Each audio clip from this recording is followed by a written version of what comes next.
Hello everyone, welcome back to my channel to a new blog.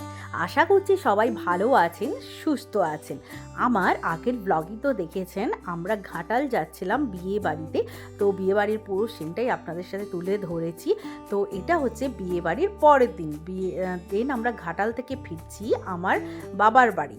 আর আমাদের বাবার বাড়ি গ্রামের বাড়ি। তো আমার আগের ব্লগগুলো তো দেখেছেন পূর্ব মেদিনীপুর। তো পশ্চিম মেদিনীপুর থেকে আমরা এখন পূর্ব মেদিনীপুরে যাচ্ছি বাসে করে। দেন মেচেদায় নেমে আবার বাস চেঞ্জ করলাম, নামলাম নিমতৌড়ি। আর নিমতৌড়ি থেকে এখন উঠে পড়েছি আমরা টোটোতে করে আমরা যাচ্ছি আমাদের গ্রামের বাড়ি নিমতৌড়ি থেকে স্কুল ময়নার দিকে। তো আমরা এখন যাচ্ছি, তো খুব এনজয় করছি। আর ওখানে যাওয়ার কারণ হচ্ছে আমাদের ওখানে সরস্বতী পুজো হয়, খুব ধুমধাম করে সরস্বতী পুজো হয় এবং 4 দিন ধরে প্রোগ্রাম হয়। প্রোগ্রাম কিন্তু শুরু হয়ে গেছে এই শনিবার থেকে, আর আমরা যাচ্ছি এখন রবিবার, একদিনের প্রোগ্রাম হয়ে গেছে। আর সোমবার সরস্বতী পুজো, তো পুজোর ঠিক আগের দিন এসছি। আর স্কুলে নেমে দেখুন এখানে আমার দাদা আমাদের আনতে চলে এসেছে স্কুটিতে করে। দাদা ফার্স্টে আমাকে আর রাহিকে নিয়ে যাচ্ছে, দেন হাজব্যান্ডকে নিয়ে যাবে একটুখানি রাস্তা। আর এত সুন্দর এখন রাস্তা হয়েছে, এই বেশ কয়েক মাসই হলো কিন্তু এই রাস্তাটা তৈরি হয়েছে। তো খুব স্মুথলি গাড়ি যাচ্ছে, খুব মজা হচ্ছে, কারণ এই সময় বাড়ির আবার সবাই মিলে যাবে। তো খুব মজা করে কাটাবো। এটা আমার বাড়ির শিব মন্দির, আপনারা জানেন। আর সামনেই কিন্তু প্যান্ডেলটা হয়েছে, আর এখানে সেলফি পয়েন্ট একটা করা হয়েছে, সেলফি জোন হিসেবে বানানো হয়েছে। এখানে সবাই ছবি তুলবে দাঁড়িয়ে। আর এই শিব মন্দিরকে দেখুন, এখানে আমরা প্রণাম করলাম আগে ঠাকুরকে, বন্ধ রয়েছে মন্দির। আর সামনেই কিন্তু মা সরস্বতী বসে রয়েছেন। আর এখানে স্টেজ তৈরি করা হয়েছে, সন্ধেবেলা আবার প্রোগ্রাম শুরু হয়ে যাবে।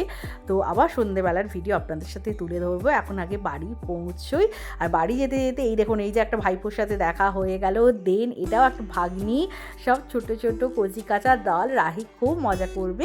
আর এটা আমাদের হরি মন্দির। দেন আমরা বাড়ি ঢুকছি। রাহি কিন্তু ভীষণ রকমই এক্সাইটেড হয়ে আছে, খুব আনন্দ পাচ্ছে। রাহি কেন, আমারও মানে ছোটোবেলার সব স্মৃতি এখানে এলেই কিন্তু মনে পড়ে যায়।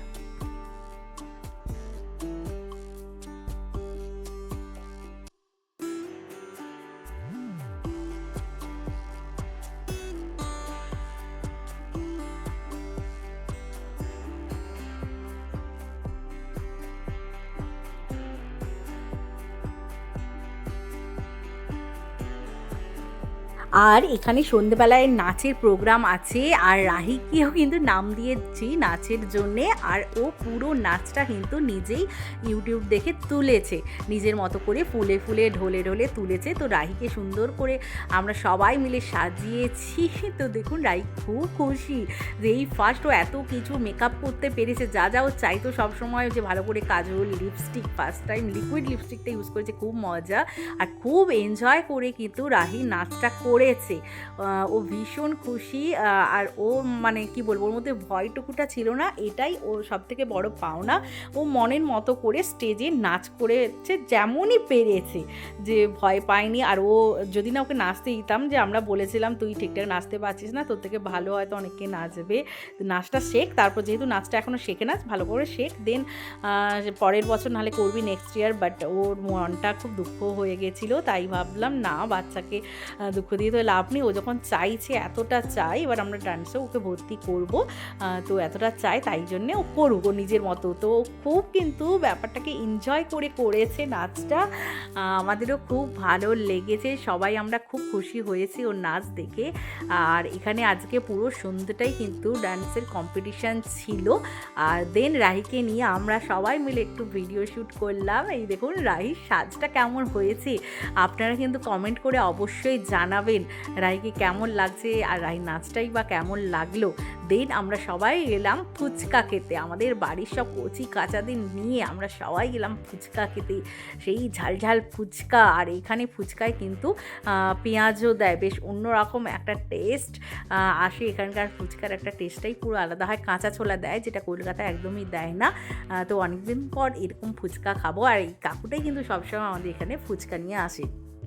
তো তো আমরা সবাই দাঁড়িয়ে আছি, রাহিও কিন্তু দাঁড়িয়ে আছে। আরেকটা মজার ব্যাপার কী হয়েছিল, এত ভিড়ের মাঝে আমরা খেয়ালই করিনি রাহিকে কিন্তু জল দিয়ে ফুচকাই দিয়েছিল। পরে মনে হলো যে রাহি তো জল সহই ফুচকা খাচ্ছে, ওকে যেটা কখনোই দিই না। ভয়টা কী লাগে, এখন তো খেলো, এই যে টেস্টটা পেয়ে গেল, নেক্সট বার থেকে যখনই খাবে কিন্তু এই আবদারটাই করবে যে জল দিয়ে দাও, জল দিয়ে দাও। ও আগেও চাইতো আমাদের দেখে যে জল দিয়ে দাও, কিন্তু এতদিন অ্যালাউ করিনি, কিন্তু একবার যে টেস্টটা পেয়ে গেল এটাই ভয় যে বারবার না আবদার করে। আর যেটা বলছিলাম, আমার তো দেশবাড়ি আসতে বরাবরই ভালো লাগে, গ্রামের বাড়িতেই সবাই যখন একসাথে আসে কোনো অনুষ্ঠান হয় খুব এনজয় করি। আর রাহিও দেখলাম ঠিক সেই মজাটা কিন্তু ও এই বয়স থেকে পেয়ে গেছি। তমলুকে গেলে, আমার বাবার বাড়ি তমলুকে গেলে ও কিন্তু এতটা এনজয় করে না, এই দেশবাড়ি এলে যতটা এনজয় করে। এত ভাই বোন সবাইকে একসাথে পায়, সব একই বয়সী বাচ্চারা, তো খুব ছুটাদৌড়ো করতে পারে আর এত বড় জায়গায়, তাই জন্য ও খুব এনজয় করে ব্যাপারটা। আর সন্ধ্যেবেলা তো ডান্সের প্রোগ্রামে হচ্ছিল, দূর দূর থেকে অনেকেই এই কম্পিটিশানে নাম দিয়েছে, খুব সুন্দর সুন্দর নাচ হচ্ছিল, কিন্তু এত ভালো কম্পিটিশান হচ্ছিল। আর আমরা এই মন্দিরে বসে বসে দেখছিলাম পুরো সন্ধ্যাটাই, কিন্তু আমাদের খুব ভালো কেটেছি। আর এই দেখুন এত সুন্দর সুন্দর নাচ, আর এ তো খুব ভালো নাচছিল, এই মেয়েটা এত ভালো নেচেছে যে এই কিন্তু ফার্স্ট হয়েছে।